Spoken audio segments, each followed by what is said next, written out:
안녕하세요. 처음 뵙겠습니다. 기독교 교리 백문백답을 통해서 여러분을 만나게 되는 저는 바르선교회를 섬기고 있는 최다원 목사라고 합니다. 저는 평생 동안 개혁파 신학을 공부하고 또 기회가 주어지는 대로 학교와 교회와 여러 강좌들을 통해서 개혁주의 신학을 가르치고 전파하는 일에 매진해 왔습니다. 앞으로 저는 이 채널을 통해서 기독교에 대한 가장 핵심적인 질문들을 선별하고 이것을 백문백답 형식으로 진행하겠습니다. 이것을 한 편당 대략 짧게는 10분, 길게는 15분 가량으로 준비하겠습니다. 저는 오늘 처음으로 여러분에게 소개할 내용은 요즘 사회에서 기독교가 처하고 있는 현실, 위치, 또 평가 등에 대해서 한번 논해보고자 합니다. 저는 현대사회에서 기독교에 대한 부정적인 질문들과 의심의 눈초리들이 매우 많이 형성되어 있음을 잘 알고 있습니다. 여기에는 두 가지 큰 요인이 있다고 생각합니다.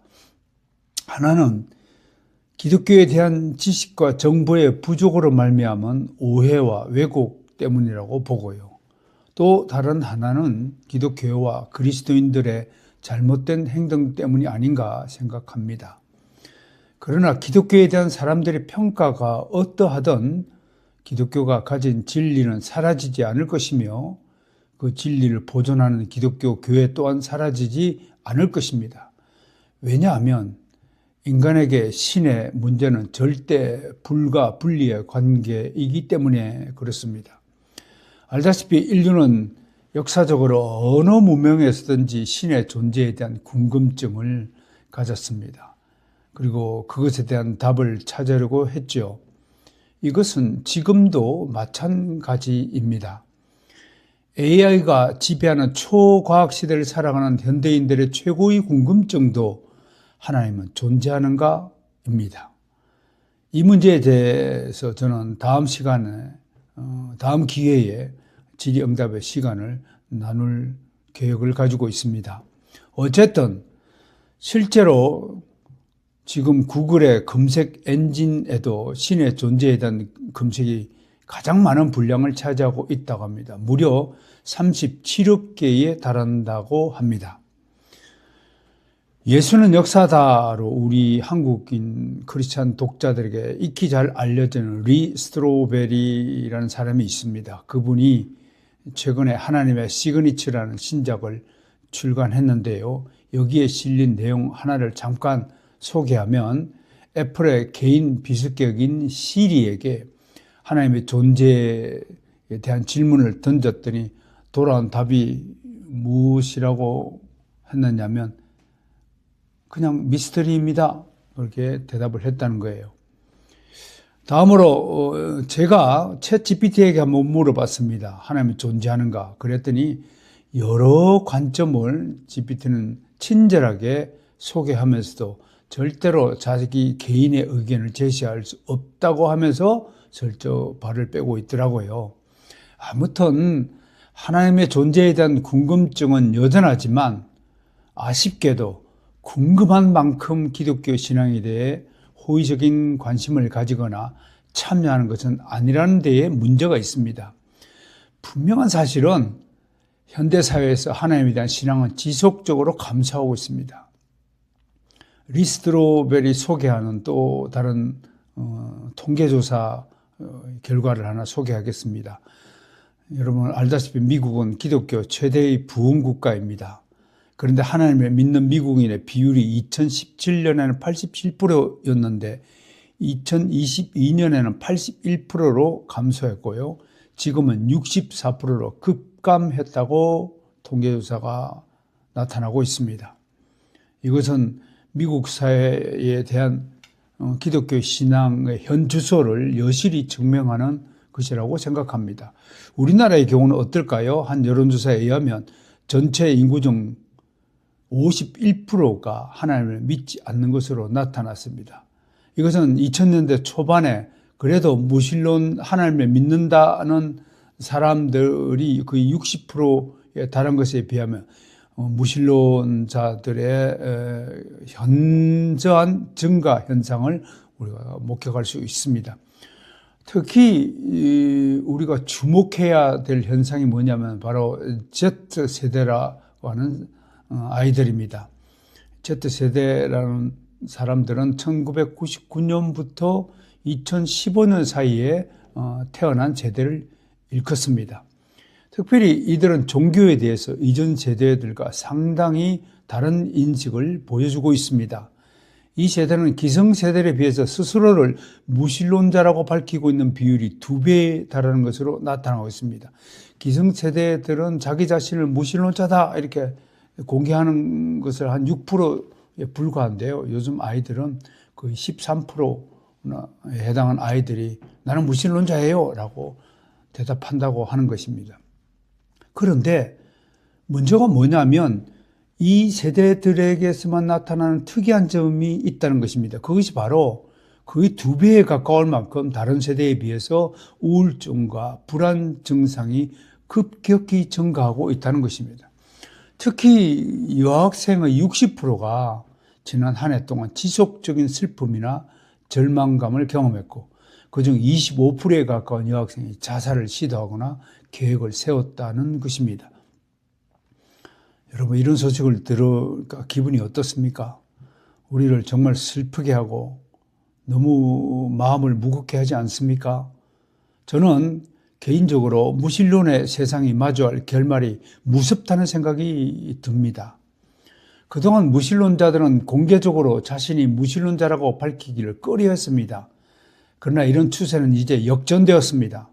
저명한 사람들도 이제 스스로 자신이 무신론자이거나 무신론자가 되었다고 고백하고 있습니다.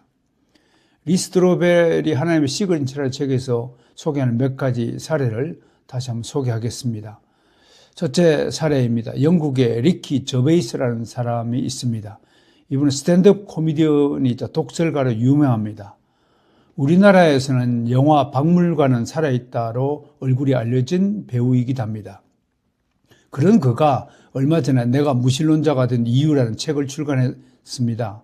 거기서 그는 자신이 8살 때의 경험을 들려줍니다. 어느 날 식탁에서 그리스도를 자기가 그리고 있는데 형이 다가와서 야, 너는 왜 신을 믿는 거냐라고 조롱하듯이 질문을 던졌다고 합니다. 그런데 이를 옆에서 보고든 어머니가 크게 당황하며 형을 막 심하게 나무랐다는 것입니다.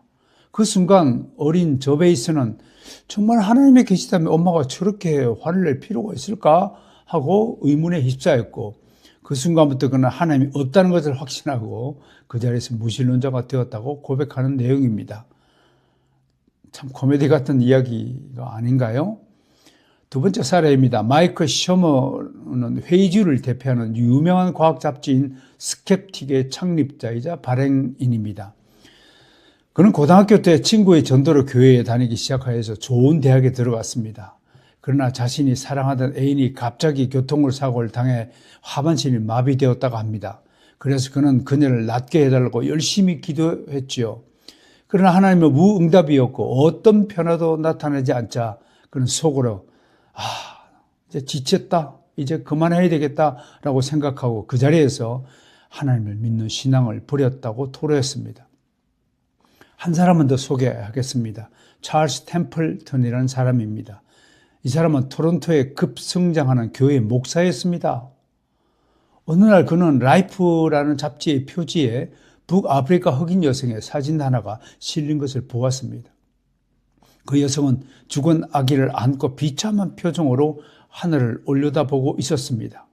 그때 그는 절실히 피가 필요한 상황에서 사랑과 돌봄의 창조주가 있다는 것을 과연 믿을 수 있을까 하는 생각을 하면서 저렇게 절박한 상황에 처한 저 여인을 보고서도 아무런 조치를 취하지 않는다면 하나님은 없는 것이다 라고 결론을 내리고 그 자리에서 예수님을 버렸다고 하는 이야기입니다. 참 저는 이 이야기를 듣고 한동안 멍한 마음을 버릴 수가 없었습니다. 그런데 과연 이런 일이 미국에서만 일어나는 현상일까요? 지금의 한국 사회도 마찬가지입니다. 오히려 한국은 미국보다 더 했으면 되겠지 덜하지는 않을 것입니다. 저는 요즘 사실상 거의 TV를 시청하지 않습니다. 그 속에는 오직 세상의 뉴스와 오락거들이 많이 가득 차 있을 뿐임을 잘 알기 때문에 그렇습니다. 그들에게서 기독교의 진리와 생명의 목소리는 완전히 사라지고 말았습니다. 웃고 떠들고 비웃고 조롱하고 그 자리에 기독교의 진리를 전파하는 그 자리 대신에 무당과 점쟁이들과 온갖 미신과 마술사들이 그 자리를 차지하고 있음을 잘 알고 있습니다. 이러한 때 그리 달갑지 않은 기독교 교리라는 주제를 들고 나선 것은 그럼에도 불구하고 하나님의 진리와 생명의 소리는 결코 사라지지 않는다는 확고한 믿음과 확신 때문입니다. 아무리 구름이 하늘을 가린다고 해도요, 결코 태양빛이 사라지지 않는 것처럼 세상에 그 무엇으로도 진리의 빛을 감추지 못하기 때문입니다. 사랑하는 여러분, 아무리 먹고 사는 일이 중요하고 바쁜 일상을 보낸다고 해도 인간은 동물과 같이 달리 의미와 목적을 두고 사는 존재라는 사실을 인정할 때 하나님과 인간의 문제는 궁극적 관심사가 되는 것뿐 아니라 실제로 지금 자기 삶의 문제와 직결되기 때문에 기독교 교리를 소개한 일을 등한시할 수 없고, 저는 이 기독교 교리의 문제를 다룬다는 사실 자체를 매우 기쁘게 여깁니다. 복잡하고 귀찮은 일들이 나의 삶을 갉아먹는다 해도 가끔 봄 기운처럼 따뜻한 하나님의 사랑을 맛보기를 원합니다. 이 채널에서 그런 사랑을 받아가시길 소원합니다. 다음 주엔 기독교 교리가 무엇이며 그 교리가 우리 삶에 왜 중요한가 등에 대해서 이야기를 해보겠습니다. 다음 주에 뵙겠습니다. 감사합니다.